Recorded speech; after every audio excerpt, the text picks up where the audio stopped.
Assalamualaikum warahmatullahi wabarakatuh. Perkenalkan, nama saya Prasetyo,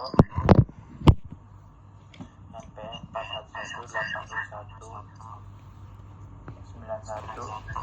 41119191220049. Saya di sini akan membacakan hasil penelitian saya dengan judul tingkat kecemasan sebelum bertanding pada kelas meeting siswa SMP Gelora Bekasi.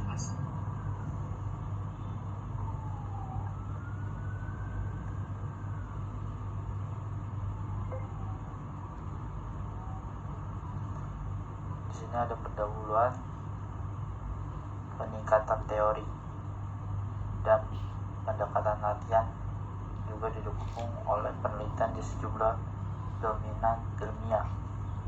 Dengan nada yang sama, teori ini didukung oleh sejumlah bidang dan subdisiplin terkait erat dengan olahraga. Bompa menyatakan di Hasono bahwa bidang-bidang berikut berilmu dekomposisi, ilmu faal, biomekanika, ilmu gizi,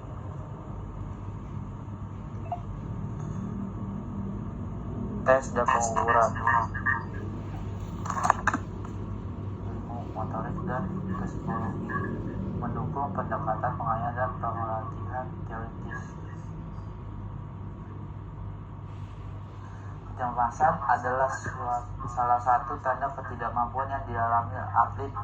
Salah satu fenomena psikologis yang menarik dan berbeda yang memengaruhi olahragawan adalah kecemasan. Acara yang signifikan sebelum, selama, dan setelah pertandingan dalam olahraga yang kompetitif yang dipengaruhi oleh tingkat kecemasan pemain, pelatih, wasit, dan penonton.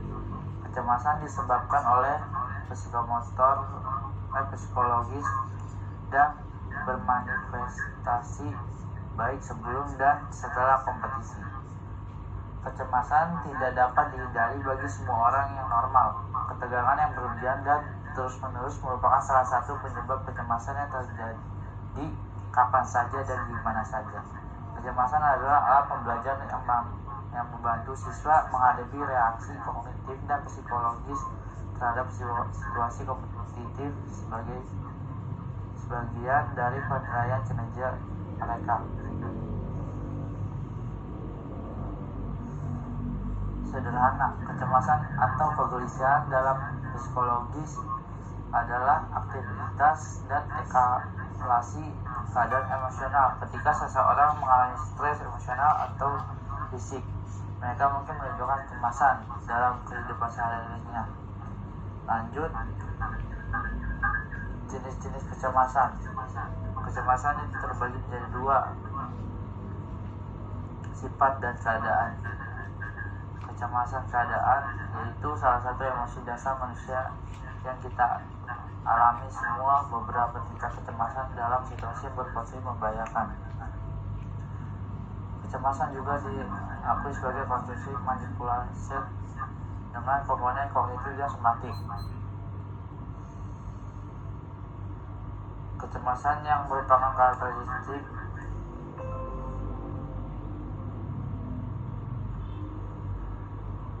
pribadi atau bawaan dikenal sebagai trait karakter kecemasan.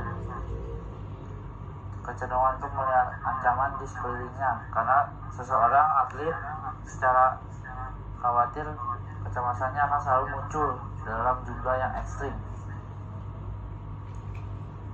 Langsung kedua itu sumber kecemasan menurut James. Yang pertama itu sumber internal, yaitu keterampilan teknis atlet menjadi fokus utamanya. Akibatnya mereka disibukkan dengan hal-hal yang terlalu berat, seperti komitmen yang berlebihan untuk bermain dengan sangat baik. Lalu munculnya ide-ide negatif, kekhawatiran yang penuh tidak melakukan dengan baik, orang akan mengolok-olok dia. Rasa ketidakpuasan subjektif atlet akan berdampak signifikan pada pikirannya. Konflik baru akan muncul ketika atlet khawatir tidak akan mampu memenuhi tuntutan dari pihak lain. Lalu yang kedua, sumber daya eksternal. Munculnya beberapa rangsangan seperti tuntutan atau harapan eksternal yang sulit dipenuhi oleh seorang atlet tersebut, yang menimbulkan keraguan atas ketidakmampuan mereka yang untuk memenuhinya, menjadikan seorang atlet bingung tentang bagaimana mereka tampil dalam skenario ini, bahkan mungkin menjadi kurang percaya diri. Lalu ada pengaruh massa emosional. Massa sering kali memiliki dampak yang signifikan terhadap performa atlet dalam setiap pertandingan, terutama saat pertandingan berlangsung. Pesaing. Ketika seorang atlet menyadari bahwa ia mengalami kesulitan bermain, ia menjadi sangat stres sehingga merasa tertekan oleh saingannya. Pelatih yang bertindak seakan-akan tidak mengetahui bahwa atlet tersebut sudah memberikan segalanya, seringkali mengolok-olok dan dapat benar-benar merusak mental atlet tersebut. Lalu masalah non teknis yang berupa lapangan yang tidak bagus, cuaca yang tidak menguntungkan, angin kencang, dan peralatan tidak memadai. Hubungan kecemasan olahraga. Selain kecakapan fisik atlet, komponen psikologi sangat penting untuk meningkatkan kinerja. Mengingat bahwa psikologis mencakup berbagai keterampilan termasuk penetapan tujuan, motivasi, fokus, dan pengendalian kecemasan. Yaitu masuk ke metodenya.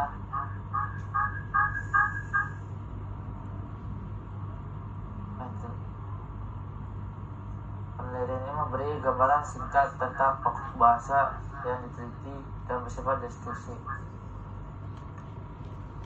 Metode penelitian yang digunakan dalam penelitian ini adalah metode survei. Teknik penelitian pendekatan ilmiah mengumpulkan data dengan tujuan dan aplikasi tertentu. Data tentang tingkat kecemasan sebelum bertanding di acara kelas meeting sampai gelora kategori akan dikumpulkan dan dianalisis oleh peneliti dengan menggunakan metode survei. Instrumen atau alat yang digunakan penelitian berupa angket tertutup yang sudah disediakan beserta jawabannya. Angket tertutup adalah angket yang disajikan sedemikian rupa melalui Google Form yang disebarkan melalui WhatsApp. Subjek penelitian ini adalah pemain futsal tiap kelas di SMP Gelora Bekasi yang berjumlah 25 orang yang akan bertanding pada kejuaraan kelas meeting SMP Gelora Bekasi. Hasil pembahasannya berdasarkan hasil angket yang disebarkan pada 25 responden, berikut tabel penilaiannya untuk mengambil rata-ratanya atau intervalnya. Lalu di sini tabel kedua ada kecemasan diri. Dari hasil yang saya ambil, tinggi itu 1 orang atau 4%, agak tinggi itu 10 atau 40%, agak rendah itu lebih banyak, yaitu sebanyak 14 orang atau 56%, dan rendah itu 0. Hasil angket dari penelitian tersebut sebesar 1 orang, agak tinggi 10 orang, kategori rendah 14 orang, kategori rendah 0. Jadi disimpulkan dan memberikan gambaran tentang kecemasan ketika bertanding. Dari hasil keseluruhan terdapat lebih mendominasi berada kategori rendah, yaitu 56%, agak tinggi 40%, tinggi 4%, dan yang terakhir itu kategori rendah yaitu 0%, yang menunjukkan tingkat kecemasan saat bertanding para pemain futsal atau siswa SMP Gelora Bekasi di kategori agak rendah. Dapat disimpulkan berdasarkan pengolahan dan analisis data tentang survei tingkat kecemasan sebelum bertanding.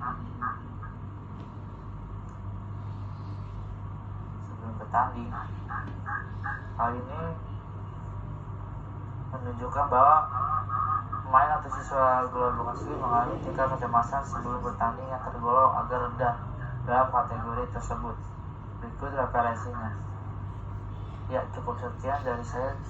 Kurang lebihnya mohon maaf. Assalamualaikum warahmatullahi wabarakatuh.